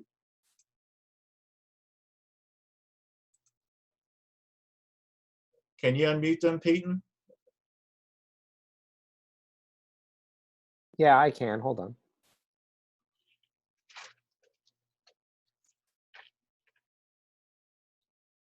Maybe. Right. Okay. Hello? Yes. Yeah. Yeah, this is Dr. Keene here. I'm just going to send a shout out and ask before I begin the transition of what the access related issues are, and then I'll better know. But that certainly is a great point, because I have heard that before when I taught online several years ago. So thanks for bringing that up. And I think that's part of what this week should be about, for us to see who's going to have access routinely, or if this is going to be an issue. So appreciate that. Yeah, and I appreciate your concern and interest in this area. And again, I'm with you as an instructor, a faculty member who really pays attention to social justice issues and access and equity. I just can't help but, you know, keep myself attached to how all of this transition is impacting students that I advocate for, students that I have concern with, because higher education was just really quick to transition to these spaces, and I really haven't seen it address. You know, I know we're recording here, but Sam, I don't know where that information is. Like, if you don't have a laptop, come to this office. We'll give you one. Maybe it's out there. I haven't seen it. I'm not sure that this discussion has taken place yet. And so Yeah. really Well, appreciate that you all have pulled all this together so quickly. yeah. Because many of us have lab classes. We don't even know exactly how that's going to look yet. In the past, the professors demonstrated some of the labs, and then we made a big assumption that students could purchase things, videotape it, upload the video for us to grade. But again, I think this week is going to tell us a lot about exactly what all we are going to be able to do, what we can expect, and not to put a burden on any of our students, because we're all in uncharted territory right now. And so I think we've got to be so helpful and supportive to each other. I'm just in a full-blown panic, I'll tell you forthright right now. But I'm certainly in for the long haul, and I think all my colleagues are as well, or we wouldn't be sitting here. So Yeah. thanks for bringing this up. Yeah, kudos to you and your colleagues. And what you just said on Zoom right now is a great segue into my next part, because this is what is going to help ease your students' anxiety as well as your own. Because when you think about online learning, you have to think about communication and how communication is being transmitted to your students. And if you are willing to take the challenge to maybe break away from your comfort zone, to further connect to your students, because again, we're in this very unprecedented time where I keep thinking about like the language that's being used over the past 2 weeks, things being canceled, social distancing, and all of this language that is all about you just being by yourself. And so how can this online learning space be opposite of that? And one of the things that I'm very, like I'm a huge advocate for, is to make sure my online faculty colleagues do something what I call, and what the research call is high context communication. And so you notice for me, I mean, part of this is just my background as a Latinx individual. I do a lot of communication with my hands. I do a lot of communication with my vocal tone, with my facial expressions. And so when I'm in a space where I don't see that, it kind of makes me disengaged. And so in my classes, and again, it is very time intensive, but in my classes, I do a lot of videos, and I do a lot of interaction with my students by having them see my face. Because if I was on their end and if I don't see my professor, then it really doesn't encourage me to ask him or her what interests them or seeking help. And so when you do culturally responsive online teaching, I jumped ahead. It's a teaching strategy for classes where you have not only diverse learning styles, but also diverse populations. And so one of the key pieces of high context communication is your presence, faculty presence. And so many of our colleagues, definitely not the colleagues on this call, because you're living proof that you want to do more than in your online courses. But many of our colleagues see the online space as just being anonymous spaces. And so high context communication is telling instructors to avoid that anonymity, because typically in an online space, it's all about written communication, and written communication is the primary means to, you know, tell students announcements, to give grade feedback, and everything that you see in the face-to-face class, but now it's all online, and some of our colleagues just put all that interaction in written word. That's helpful. I'm not saying that that's incorrect, but again, we're talking about diversity in our online spaces. And for some students from cultural backgrounds, having a little bit more than that will only and hopefully increase that student success and reduce that anxiety in your classes. And so community building, you can create community and relationship building in virtual spaces. Again, it takes a little bit of creativity, which I fully welcome as an instructor, and a little bit of effort. And so my colleague and I, we do synchronous live meetings. And so during the semester, we do meet live using Zoom. And for me, I tend to have 2 synchronous meetings in a regular semester, one that's at the beginning of the semester to meet everyone, and then at the end to kind of wrap things up and to say goodbye to each other. If you're willing and if you're able, even having just 1 meeting is fine. If you want to start your new online half semester with a synchronous meeting, just having 1 is okay, and just use that time with everybody.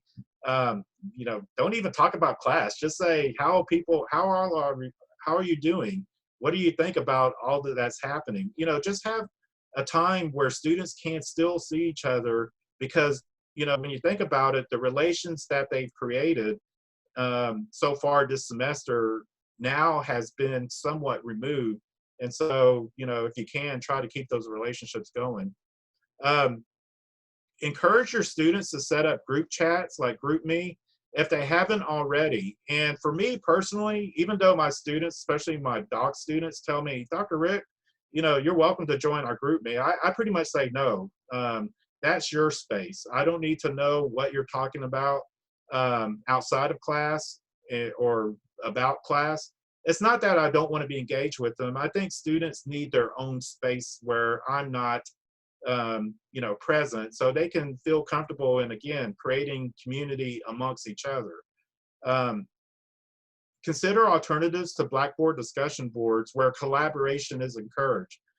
I'm hoping, I just discussed this with my wife last night, I'm hoping that when all said and done, Blackboard and other LMSs reevaluate how they do stuff in an online space, their LMSs, because right now, you know, my little soapbox here, Blackboard discussion boards are just so mundane.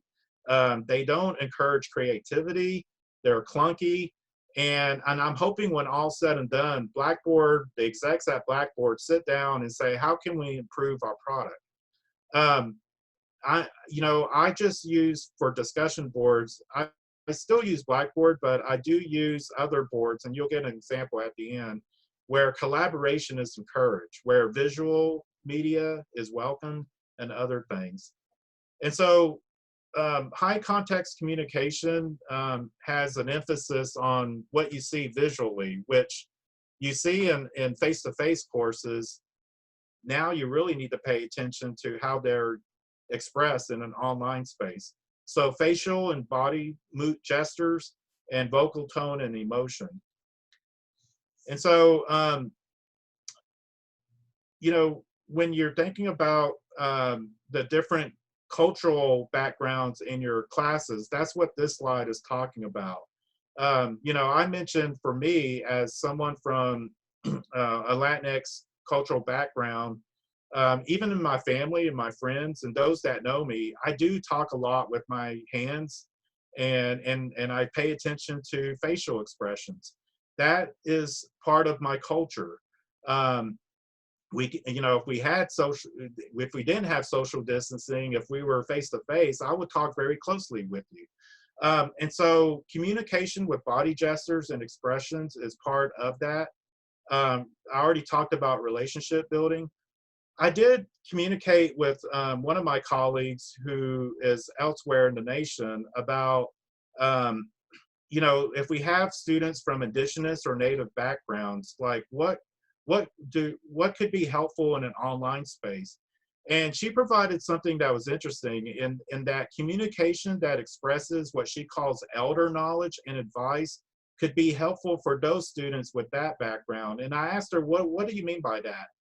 Well, elder knowledge is, it can be both the professor and it also can be the students. Basically, having, as an instructor and someone who coordinates the space, asking others, listen, if you've been through this before, we value your knowledge. Please help us. How can we get through this together? And not really saying, you know, I'm the overall expert because I'm Dr. Whoever. No, she's encouraging me and others to say, listen, we're all in this at equal levels. If you know how to help me, please share that with me, and I'm going to value your knowledge because you've been through this before. I thought that was interesting, and I thought it was very beautiful the way she explained it, because she herself is Native American and shared that information with me. And other communication that encourages collective action and behaviors. Maybe starting off this new online semester by saying, how can we all find success? It's not just you as the faculty member who has control over the grades. Ask your class and have a, you know, it could be a discussion board. You could just throw it out there in an email. You know, how can we all find success this semester? I think that might be something that encourages that collective action of, you know, we all want to get through this together. And I know we're at a time crunch here, but maybe reevaluate some assignments. And if you can, think about which assignments that used to be individual assignments can now be possibly a group assignment where group decision making and solutions can be figured out, and see if you can do that. You know, you can use that through wikis or other forms. And again, Dr. Eaton and I can share what we do. And so some strategies that I do that, you know, Dr. Eaton and I know we do a lot of this. We do video introductions. I do, not for every assignment, but for especially major assignments, I do video grade feedback. Folks, it doesn't have to be like a 10-minute feedback where you're giving details. Believe it or not, some of my grade feedback is like 1 minute long. I just make a quick video that says, Johnny, wow, I really liked your paper. You really did good. I like how you brought in the course content. Good job. End. Some may be a little bit long, but I try to make my grade feedback videos give or take around 3 minutes. So again, it's not for every assignment, but it's a good way, again, to show faculty presence. And especially for those students from cultural backgrounds, guess what? They see my hand gestures. You know, they hear my excitement. Johnny, man, you really got this assignment down. Good job. You know, I try to pay attention to that as well. I started using Padlet a lot. Padlet is a collaborative discussion board space. I'll show it at the end. And my students on my course evaluations have really looked at it favorably for many of the reasons that I've just explained to you. And but be consistent and be regular with your contact with students via Blackboard. Every Friday, I send an email to my current online class, doctoral students, and I call them Friday reminders. Every Friday, sometimes it's in the morning, sometimes it's in the late afternoon. My students can expect a Friday reminder. It's just a quick bullet point emails. Like sometimes it is exactly that. It's a reminder. Don't forget to turn in the paper. Be sure to read ahead.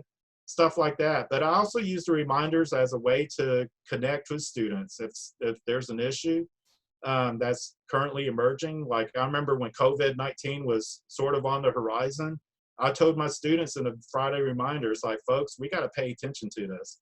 And so it's just another way to connect to your students. And then lastly, in my courses, I have what are called appetizers. Appetizers is just, it could be YouTube videos for my for my unit for the next time, or when we open back up on April or March 23rd. One of the appetizers that I'm going to share is a video by Madonna, believe it or not. Again, I use appetizers as a way to kind of wet the palate, as they say. And so before my students start going into the theory, the abstract knowledge that my class in student development theory consists of, you know, I whet their appetite. The Madonna song is about gender identity and young female expression. And so it just gives them a little bit of, you know, things to consider. And it's typically popular culture related. And again, it's just a strategy to connect to the different types of students that I have, because, you know, today I have Madonna.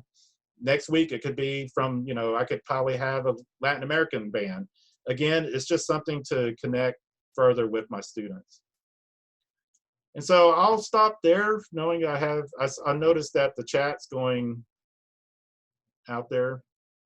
Is there any questions before I share some of my, real quickly, share some of the things I do in my class? I see Flipgrid and Padlet are outside of Blackboard. Do we all, students, download or? Okay, so Padlet is free for the first, I believe, 4 or 5 boards. Okay, so if you want to use Padlet, it is free, but again, they could be changing because everyone's going online. But if it isn't free yet, know that you could create, I think, 4 or 5 boards for free. Padlet is super easy to use and set up. Flipgrid is free. And Flipgrid is instead of written communication, students make short videos and they talk to each other. And I use that in my doctoral course as well. All of these are free, and even if they're not, you know, I use my own money sometimes, or most of the times, but it's not like super expensive. Padlet is like, I think it's like $10 a month, and it gives me unlimited use of the space, and I found it to be very helpful for my classes. Okay, let me share what it looks like if you're unfamiliar. Okay, so this is Padlet for my doctoral class, and yes, I use this space for doctoral level courses, and so I'm finding out doctoral students are really liking it. They like it too much, and that sometimes the written communication is quite lengthy. That's the only drawback to this. But as you can see, students can easily post pictures. For this particular space, I asked them to write a paper to me as part of class, and I wanted to know what space did they use to write the letter to me. And so it created a very neat discussion board. As you can see, students can like the post much like social media. And so again, that's further interaction that students have with each other. And so Padlet, if you want to learn more about it, let me know. I'll be more than happy to help you. Flipgrid, I used it also for this class as an optional discussion space. The students, as you can see, engaged with each other in this format. And again, instead of written communication, students make a short video, and the maximum video length that Flipgrid can use is 5 minutes. Okay, so Flipgrid is out there if you want an alternative discussion space. And just to give you an example of how I set up my Blackboard, this is the current class that I have right now. And let me give you a preview of when the course reopens.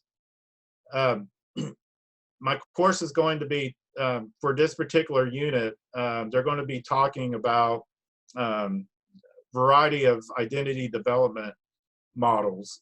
And so this is what they're going to be reading, and I always give them a reminder of what they're supposed to read. But here's the example of an appetizer. And so one of the things that we're studying for that unit is gender and gender identity. But for the appetizer, before they even go into the content, I have these appetizers. And so for one of the appetizers, I introduce them to Madonna's song, What It Feels Like for a Girl. And so the lyrics are the lyrics connect to female identity. And I just thought it would be a good appetizer. And I give them a little introduction on why this is important for them. Okay, so mixing up popular media with your content is something that I found helps my students connect with classes.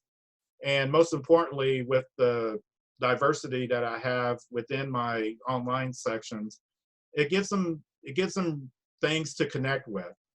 And so I know I'm right at 3 o'clock, and so I'll stop there. Any questions?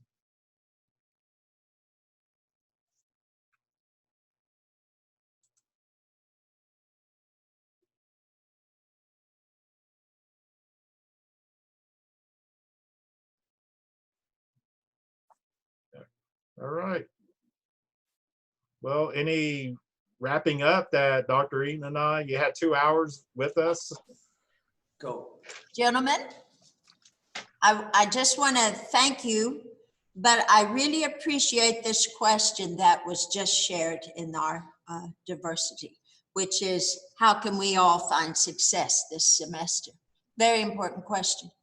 And I'm definitely emailing a lot with my students, and they are to me, and I really think that's a great place to begin with all of it. Mm-hmm. So Yeah. thanks again. We really appreciate y'all. We know that it's going to be yeoman's work for all of us, and I think we're going to do the best that we can to take care of each other.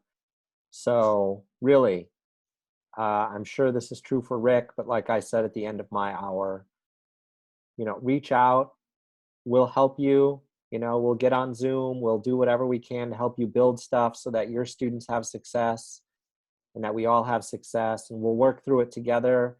And someday we won't be able to be socially distanced anymore, and then we'll be able to all come together physically and Yeah, I was just celebrate thinking that and we need to meet you. have a drink or do something. Namaste. And since we can't hug or touch each other anymore and stuff, so. And another, we have to reframe all of this. And I'm always, Dr. Eaton knows this, I'm always internal optimist. A few days ago, this unprecedented event allowed me to help my colleagues literally on 2 coasts. I had a friend that was in the Bay Area, and my other friend is on the East Coast, and we were able to help each other to try to figure out ways to, better teach in an online environment. But all 3 of us came together because we really want the students to not feel as anxious, too anxious, and know that we're here for them. And I think if we give that message to our students, I think we're going to get through this, at least in the online class environment. I don't know about health-wise, but, thinking positive, we're all going to be able to get through this 100%. Yeah, I agree. Well, thank you all very much. We will send out all of these resources. I will get everyone's emails from the chat box there. And I will also upload this recording to YouTube so that it's available. So if you need to go back and see something that you missed, we can definitely do that. And I guess good luck. Let us know if you need anything. You're going to all do great. And we'll see you soon. Yeah. Thank you. Bye.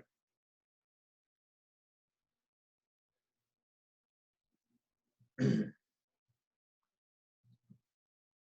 wait, let me stop recording.